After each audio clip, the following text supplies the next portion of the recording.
Hello ladies and gentlemen, this is Boy Maxima, and I just wanted to apologise for not putting out any videos over the past week, but nothing came out, nothing really happened, and I would have put the Odin Sphere video forward a couple of days, but, well, I just decided to get it out anyway, because why the hell not, right? So, today, the day before the weekly update, which is kind of annoying, because, again, I just tend to put these videos really close together for some reason, I thought I'd do something a little different. I thought I'd go around and see what people thought of the Vita's library last year, and would you be surprised I didn't really find that much? It's a little strange. Like, first thing I did was I searched for Vita Game of the Year 2015, you know, trying to find sites that did it, and I went through the first 10 pages on Google, and there wasn't really that much. I went Handheld Game of the Year, not that much either. Mobile Game of the Year, wasn't that much either. It's kind of surprising, but I did find a few sites, so in this completely arbitrary and entirely subjective little video that I'm going to do here, I'm just going to have a look through all these best handheld game, best mobile game, best Vita game of 2015, and just see how they've done, because you and I, well, hopefully you, I definitely know I, but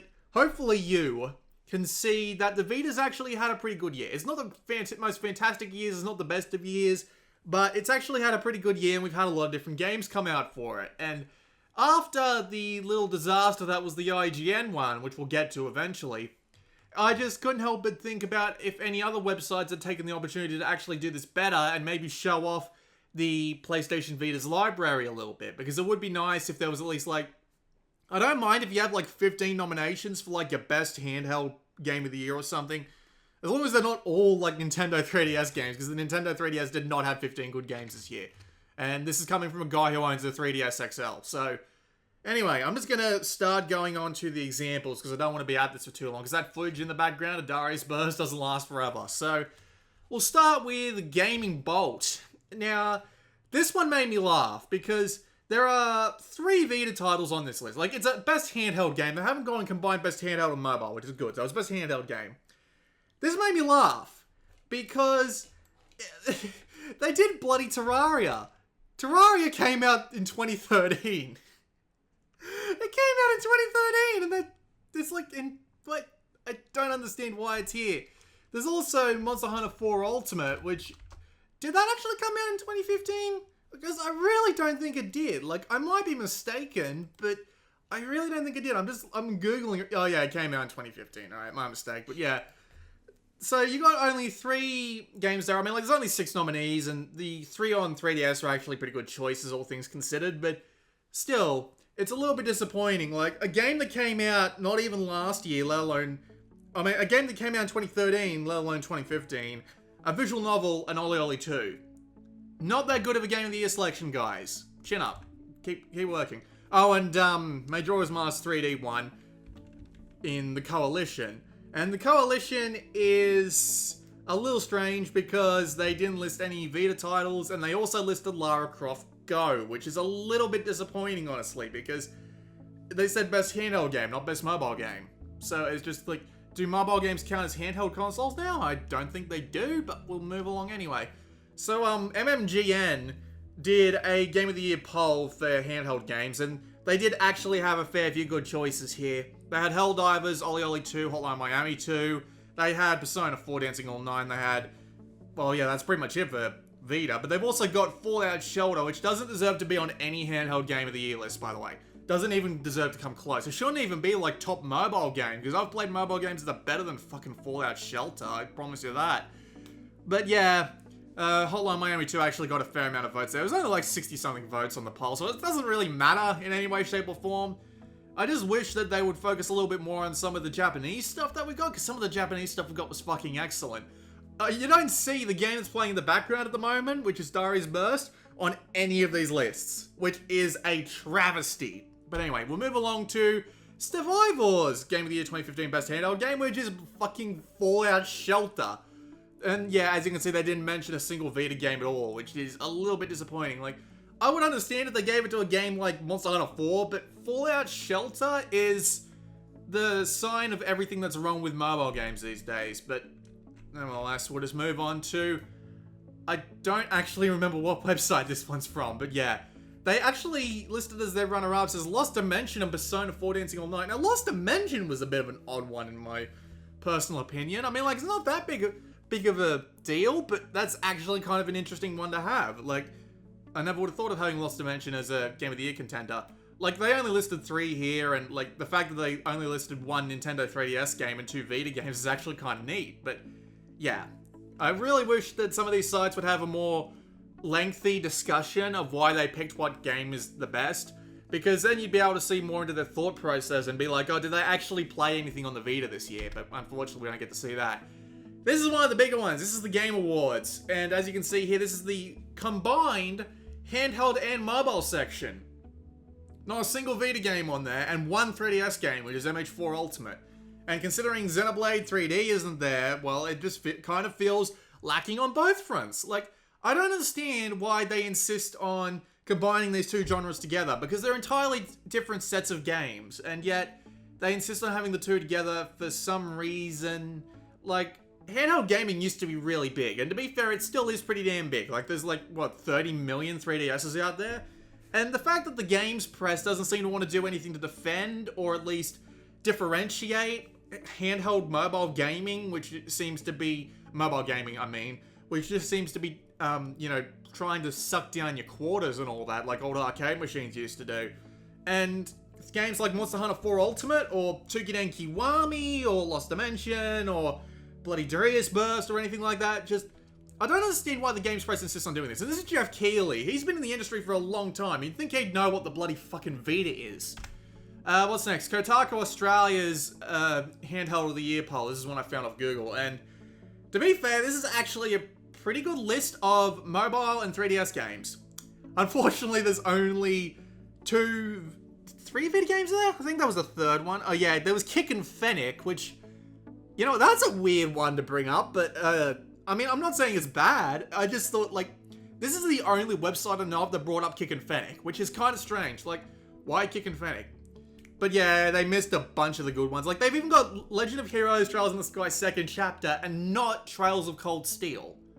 Which, you know, weird. Really weird. And they've got Persona 4 and they don't have any, like, indies there or anything. So it's a weird one because there's like 3 or 4 times as many mobile games as there are Vita games or even 3DS games. Like, let's count how many 3DS games are in there. Because, alright, let's see, 1, 2, 3, 4. Is it really only 4? I mean, there might be 1 or 2 there that I don't recognize as being on the 3DS as like a digital download game or something, but that's a tiny amount of 3DS games. Jesus Christ, this is why you don't combine the genres together. Like, this list here, just the size of this list, but as a full-on handheld category, evenly split between Vita and 3DS would be the ultimate thing for me. That would be what I would like the most, but for some reason they just don't do it here. Destructoid's award for Best Vita Game in 2015 goes to Persona 4 Dancing All Night. Not deserved, but we'll go with it. And they don't even have any of the other listed Vita games like the JRPGs or the indies or anything like that. Like, a lot of people are upset that a lot of indie games are getting the list, and indie games are good games, and they do deserve to be on GOTY lists if they show up on that platform, but at the same time, they really shouldn't be everything that's there, because we have had a ton of really, really good games that aren't indies. So, you know, it's just weird, and considering they don't actually tell us anything about the process that went into deciding this or anything like that, yeah, this is just weird. I don't like the way most of these websites are going about this, because they really need to do something along the lines of have a list of like 5 to 10 games they consider for the nomination, and then decide based on, you know, the opinions of the people who are writing the list what deserves to be at the top, and then just write that out for the people to actually read and understand, because that way people actually get a decent look at what the library of the device is. But yeah, no point. So this is PlayStation Lifestyle's Best PS Vita Game of 2015, and the most disappointing thing about this is there's only 4 games there. There's only 4 games there, yeah. They missed Trails of Cold Steel, they missed Darius Burst, there's no there's one multi-platform game there, so it doesn't explain why there's like not 10 other games there, because they're all multi-platform. Yeah, they had Code Realized, which is a visual novel, Lost Dimension, which is a JRPG, Danganronpa Another Episode, which is Danganronpa Another Episode, and Super Beat Sonic. Which is not terrible, but I mean, you're still missing out on a bunch of the big hitters this year, guys. What are you doing? You're a PlayStation-focused site, and you can only pick 4 nominees, and the slideshow just has the names of the games, so there's no explanations or anything. Again, it's really disappointing. These journalists... Oh, no, not really fair to say this over just a fucking, over just a tiny thing like this. But they really need to learn how to diversify their game picks, or at least explain why nothing else that was outside of this selection didn't get on the list. This is GameSpot's, I think. And this was the People's Choice Best Vita Game of 2015. They listed all these in the article above, though. So, we have Persona 4 Dancing All Night, which won outright. Lost Dimension, they're gonna run for another episode. Again, these two, like, Lost Dimension's been coming up a lot recently. What is it about Lost Dimension that everybody remembers? Is it just because it was, like, the only thing Atlas put out for it this year? Other than Persona 4 Dancing All Night, of course. I don't know. So, yeah, and there's Oli Oli 2 again. Everybody loves Oli Oli 2. Did Oli Oli 2 send out a mass email at the end of the year saying, hey, don't forget to put us on the best Vita list? And Orishika, which is actually a pretty niche choice, but at the same time, I don't mind it at all, because that game is actually pretty damn good. Yeah, that's an alright list, actually. It's not too bad. I mean, like, if you had to limit it to 5, you could do a lot worse than that, but at the same time, if it was me, Persona 4 and Danganronpa another episode wouldn't be anywhere near this list, but we'll move along. Now we come to IGN. IGN fucking sucked this year. IGN did nothing but indies. So we have Oli Oli 2, which was a multi-platform game, Broken Age, which was a multi-platform game, and the second half of it sucked, so who the bloody hell decided for it to get on this list, I don't even know. Hotline Miami 2 Wrong Number, which is actually pretty good, but at the same time alright. Hatoful Boyfriend, which was a multi-platform game, and Persona 4 Dancing All Night, which, okay. Like, again, that one just shows up out of nowhere, because why the bloody hell not? And, yeah, that's a really bad list for IGN, the biggest games journalism site in the entire game sphere. Like, I don't get how they could screw this up so badly. It's just, like, how did you manage to miss, like, every other Vita game that came out this year? I swear, these guys really need a bit of a kick up the ass. Like, this is extremely disappointing on so many levels, and I had trouble finding more than this. Like, this is the second last thing I've got to show you, which is really disappointing. Oh, man. But, it's just, yeah. They really need to actually go through the library, because the majority of these lists, well, not the majority of them, but a fair few of them are basically what a person would see in the process of looking through other consoles' libraries, because they'd be able to see also available on PlayStation Vita and then be like, oh, okay, that can just go on the Game of the Year list. And then everybody heard about Dancing All Night because it's a bloody Atlas game, it's a Persona game, so of course it got a bit of limelight, despite the fact that it bloody sucked. But, yeah, just most of these guys just need a bit of a kick. I have two more.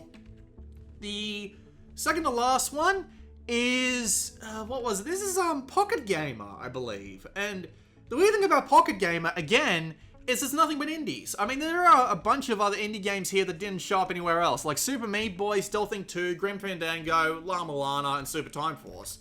And, to be fair, for a selection of the indie Vita games that came out this year, they didn't do that bad of a job, although if it was me personally, I would take the Swindle and Grim Fandango and Stealthing off this list immediately, but they didn't do that bad of a job otherwise. I would have liked to have seen some more JRPG-oriented games here and some more Japanese games just in general, but it's just a little bit strange to see them have so many bloody indie games. Oh, and Shovel Knight too, because I forgot about Shovel Knight. And the funny thing is, I was actually going to complain about this one a little bit more in depth, but latest Vita games actually beat me to it. This is a comment on their article. And, yeah, while he didn't exactly list too many good games, he did list a few more that are, yeah, the ones that are obviously missing from the list. And then this final one here, which was the AIAS Awards, I think it's called? D.I.C.E Awards or whatever it is, which is Handheld Game of the Year. And the selection on this award, just in general, was enough to make me had to glance at it like 3 times just to see what the fuck was going on with it, because this is so weird. So the 4 entries for this are Yokai Watch, Pokemon Super Mystery Dungeon, Helldivers, and Earth Defense Force 2. Like, Earth Defense Force 2 and Helldivers haven't shown up anywhere else. Except for like that one poll a few months ago. It's just... What process made you decide on these four precisely? I have no idea. What is this? Like, when does Earth Defense Force 2 ever get nominated for a best handheld game? I already know which one's gonna win. Like, they didn't announce the winners for this yet, but I'm willing to bet it's gonna be Yokai Watch because, you know, Nintendo and collecting things and all that, but bloody hell. What a weird thing. Yeah, this is just strange, honestly. This is just really strange, but yeah, that was basically all I could find in ways of Game of the Year lists for Vita, and I just have to say that I'm really disappointed in almost every outlet on this list. Mainly because the majority of them seem to completely want to ignore one half of the Vita's library. Like, you've got half of them that seem to want to ignore things. You've got half of them that want to ignore the indie side. Then you've got half of them that want to ignore the Japanese side, the JRPG side. And then you've got some that just want to ignore every game that came out except for fucking Dancing All Night and the really popular indies that came out on every other platform. It just seems like none of these guys are actually putting any attention into the Vita's library, which is the most disappointing thing, because the Vita actually has a lot of strong titles, and if anyone actually gave two shits, then maybe we'd be able to get some decent Game of the Year lists, and then if we had that, then people could look at it and see, oh, the Vita's actually got a pretty good library, maybe I should pick one of those up in the future. Like, I know I'm basically complaining about paper journalism being, or should I say online journalism, basically going the way of the dodo, because half of them are corrupt assholes and the rest of them aren't particularly great at what they do, bar a couple of significant exceptions like Niche Gamer and Gamatsu, and you just name a couple of really good ones. But there's a lot of missed opportunities here, because if they did a proper Game of the Year list with a good rundown of why they picked what they picked and why they didn't pick what they didn't pick, it would give a lot of people a good reason to look at the Vita and be like, there's actually games on this thing, and not just the multi-platform indies, or not just JRPGs, or just... The best thing about the Vita is that it combines the two weird, almost incompatible ideas of JRPGs and indie games, and actually has like a good rapport between the two, and yeah. It just seems weird that they don't seem to be willing to, actually go through the Vita's library and put this shit into practice. So that was just a 20-minute rant about basically nothing. I hope you enjoyed what there is about it, but I basically have nothing else to post this week, so I gotta post something to try and, get to 20,000 subscribers. Because when I get to 20,000 subscribers, I plan on doing something special. So, if you like the video, like, subscribe, comment, and share the video around if you liked it. I'll see you all next time, and I'm sorry I'm not going to let this background footage finish playing out, because A, this game looks weird at 30 FPS, and I recorded it at 30 FPS because that was a bloody mistake, and B, there's no music in the background because I was listening to heavy metal at the time. You don't want to listen to my heavy metal collection unless you want your ears to pop. And then again, people tell me I have bad music taste because I didn't like some of the songs in Dancing All Night, but nevertheless. Anyway, I'll see you all next time. As for upcoming videos, I haven't got a copy of Italia yet, so the new one, so don't expect a video on that for a little while. I don't know why the review codes haven't gone out for that yet, but when they do, I'll be right on that shit. So, yeah. Bye!